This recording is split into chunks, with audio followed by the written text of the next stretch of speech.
আজকে দিনটি শুধু ভারতবর্ষে নয়, গোটা পৃথিবীর কাছে অত্যন্ত গুরুত্বপূর্ণ। ইতিপূর্বে আমরা স্বামী বিবেকানন্দের যে সেই ঐতিহাসিক শিকাগো বক্তৃতা সেটি শ্রবণ করেছি এবং তার মর্মার্থ আমরা যেটা অনুভব করার চেষ্টা করেছি। এই শিকাগো বক্তৃতাকে নিয়ে বা বক্তৃতা মালা, অনেকগুলি বক্তৃতা তিনি করেছিলেন, সেগুলিকে নিয়ে একটি সাংস্কৃতিক প্রতিযোগিতা প্রতি বছর এই রামকৃষ্ণ মিশন বিদ্যাপীঠ পরিচালনা করে, পুরুলিয়া জেলা করে।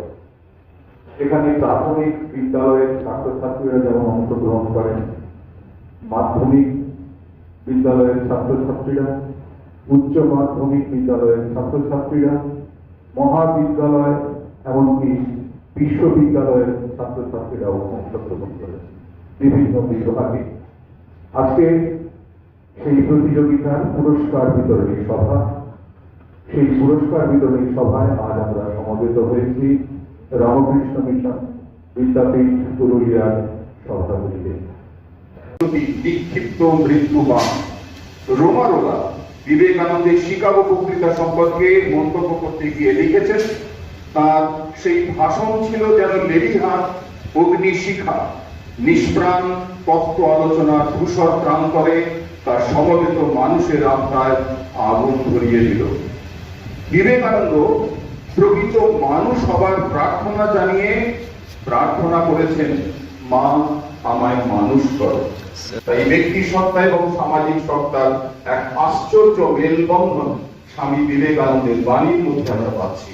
মানুষের মধ্যে তিনটি প্রবণতা সাধারণত আমরা লক্ষ্য করি: পশুত্ব, মনুষ্যত্ব ও দেবত্ব। পশু অন্যের খাবার ছিনিয়ে খায়, স্ন্যাচিং। মনুষ্যত্ব ভাগ করে খেতে শেখে, শেয়ারিং।